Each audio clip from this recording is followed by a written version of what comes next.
खाटू श्याम बाबा का प्रसिद्ध मंदिर राजस्थान के सीकर जिले में स्थित है। खाटू श्याम जी को भगवान श्री कृष्ण का अवतार भी माना जाता है। देश के करोड़ों लोग खाटू श्याम जी की पूजा करते हैं। खाटू श्याम जी के मंदिर में हर वक्त भक्तों का तांता लगा रहता है और विशेष रूप से होली से कुछ दिन पहले सीकर जिले में खाटू श्याम जी का विशाल मेला आयोजित किया जाता है, जिसमें राजस्थान सहित अन्य प्रदेशों के श्रद्धालु भी बाबा के दर्शन करने आते हैं। खाटू श्याम जी की कहानी महाभारत काल से शुरू होती है, जिसमें उनका नाम बर्बरीक था।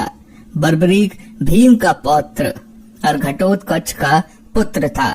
बर्बरीक बचपन से ही एक बहुत अच्छा योद्धा था। बर्बरीक ने अपनी माँ से युद्ध कला सीखी थी। बर्बरीक देवी शक्ति का बहुत बड़ा भक्त था। एक बार बर्बरीक ने देवी शक्ति की कठोर तपस्या की। बर्बरीक की कठिन तपस्या से देवी शक्ति वहाँ प्रकट हुई। आंखें खोलो पुत्र। प्रणाम माते। तुम्हारा कल्याण हो पुत्र। मैं तुम्हारी तपस्या से अति प्रसन्न हूँ। बोलो क्या वरदान चाहिए? माते, आपने तो मुझे दर्शन देके ही कृतार्थ कर दिया। अब तो बस एक ही अभिलाषा है, आप अपना आशीर्वाद मुझ पर सदैव बनाए रखिए, जिससे मैं अपना संपूर्ण जीवन दीन दुखियों की सहायता करने में व्यतीत कर सकूं। माँ तथास्तु। तुम सदा दुर्बलों का सहारा बनोगे। मैं तुम्हें ऐसी शक्ति प्रदान करूंगी जो तीनों लोकों में किसी के पास नहीं है। पर याद रहे, तुम्हें इन शक्तियों का दुरुपयोग नहीं करना है। भगवती शक्ति ने बर्बरीक को 3 दिव्य बाण वरदान स्वरूप दिए। वे बाण अपने लक्ष्य को भेद कर वापस लौट जाते थे। इसी वजह से बर्बरीक अजय हो गया। बर्बरीक अपनी माता के पास पहुंचा और देवी शक्ति के दिए हुए वरदान के बारे में उन्हें बताया। माँ, मैं भी कौरव पांडव के युद्ध में जाना चाहता हूँ। मेरे युद्ध में जाने की बहुत इच्छा है। माँ पुत्र बर्बरीक, मैं जानती हूँ तुम एक महान योद्धा हो, इसीलिए मैं तुम्हें रोकूंगी नहीं। पर मुझे वचन दो कि तुम्हारे का सहारा बनोगे। तुम युद्ध में हारने वाले की तरफ से ही लड़ोगे। मैं आपको वचन देता हूँ माँ कि मैं युद्ध में हारने वाले की ही तरफ से लड़ाई करूँगा।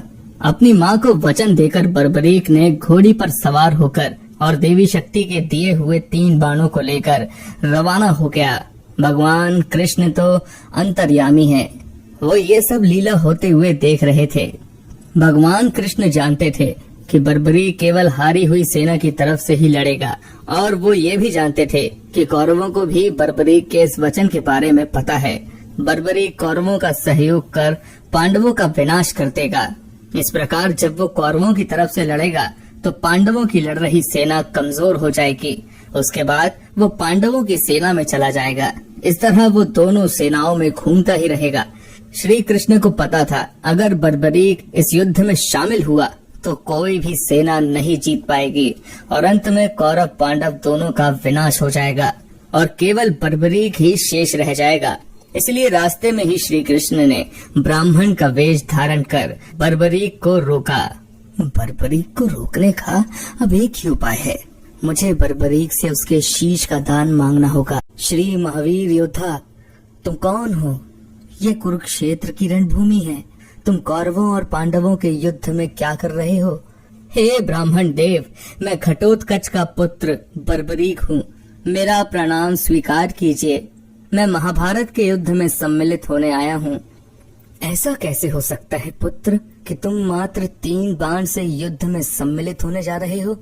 ब्राह्मण देव, ये बाण कोई साधारण बाण नहीं है। इनमें से मात्र 1 बाण भी शत्रु सेना को परास्त करने के लिए पर्याप्त है, और ऐसा करने के बाद बाण वापस तरकश में ही लौट आएगा। अच्छा, तो फिर इस पीपल के पेड़ के सभी पत्तों को छेद कर दिखाओ जरा। बस इतनी सी बात ब्राह्मण देव, अभी किए देता हूँ। बर्बरीक ने ब्राह्मण रूपी श्री कृष्ण की चुनौती स्वीकार कर ली। बाण ने अपने लक्ष्य से तुरंत छूटते ही सारे पत्तों को भेद डाला और वापस आकर ब्राह्मण रूपी श्री कृष्ण के पैरों के आसपास चक्कर काटने लगा, क्योंकि उन्होंने भी एक पत्ता अपने पैर के नीचे छुपाया था। ब्राह्मण राज, अपना पैर यहाँ से हटा लीजिए, वरना ये आपके पैर को भी भेद देगा। ये तीर अपने लक्ष्य को पूरा किए बिना तरकश में नहीं लौटते हैं। बर्बरीक के तीर अचूक हैं, लेकिन अपने निशाने के बारे में खुद बर्बरीक को भी पता नहीं रहता है। असली रणभूमि में अगर मैं सभी पांडव भाइयों को अलग अलग कहीं छिपा भी दूं ताकि वो बर्बरीक का शिकार होने से बच जाएं, तब भी बर्बरीक के तीर किसी को नहीं छोड़ेंगे। इन अचूक तीरों से कोई भी नहीं बच सकता है। हे वीर योद्धा, मैं तुम्हारे साहस की सराहना करता हूँ। मैं तुमसे दान स्वरूप कुछ मांगना चाहता हूँ। ब्राह्मण राज, अगर मेरे वश में होगा तो मैं आपकी इच्छा स्वरूप दान की अभिलाषा जरूर पूर्ण करूँगा।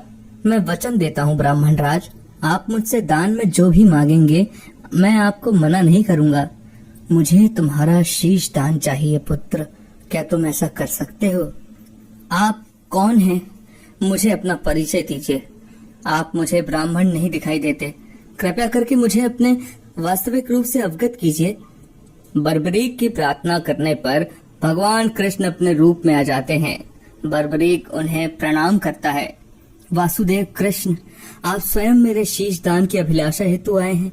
बर्बरीक, युद्ध भूमि की पूजा के लिए एक वीर वर क्षत्रिय के शीश दान की आवश्यकता होती है और तुम महावीर महायोद्धा हो, अतएव मैं तुमसे शीश दान मांगता हूँ। हे वासुदेव कृष्ण, मैं आपको अपना शीश अवश्य दूंगा, पर मेरी दो इच्छाएं हैं। पहला ये कि मेरी देह को आप स्वयं अग्नि देंगे और दूसरी इच्छा ये है कि मैं अंत तक इस युद्ध को देखना चाहता हूँ। ऐसा ही होगा वीर शीशदानी बर्बरीक। कलयुग में लोग तुम्हें हारे हुए का सहारा बोलेंगे, तुम्हें श्याम नाम से पुकारेंगे। मेरे नाम से ही तुम्हारी कलयुग में पूजा की जाएगी। कलयुग में खाटू श्याम नाम से तुम्हारी पूजा होगी। फाल्गुन माह की द्वादशी को बर्बरीक ने अपने शीश का दान दिया। बर्बरीक को ब्रह्मा जी ने एक श्राप दिया था, जिसके मुताबिक उनकी मृत्यु पृथ्वी लोक पर भगवान कृष्ण के ही हाथों होगी, तभी वो श्राप से मुक्त हो पाएंगे। बर्बरीक का सर युद्ध भूमि के समीप ही एक पहाड़ी पर सुशोभित किया गया, जहां से बर्बरीक ने महाभारत का संपूर्ण युद्ध देखा। युद्ध की समाप्ति पर पांडवों में आपसी बहस होने लगी कि युद्ध में विजय का श्रेय किसको जाता है। इस पर श्री कृष्ण बोले, तुम सबको आपस में विवाद में पड़ने की कोई आवश्यकता नहीं है।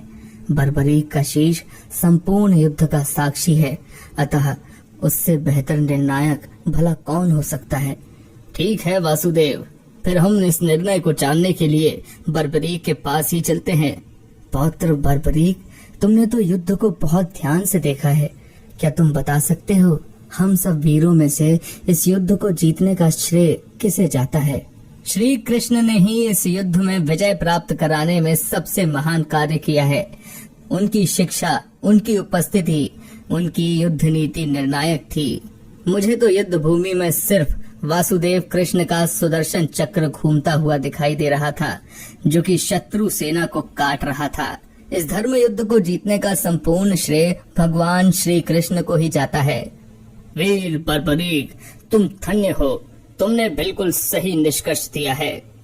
इसके पश्चात सभी पांडव बर्बरीक के निर्णय की सराहना करते हैं और भगवान कृष्ण से क्षमा मांगते हैं, क्योंकि वो जानते थे यदि स्वयं वासुदेव न होते तो ये धर्म युद्ध जीतना असंभव था।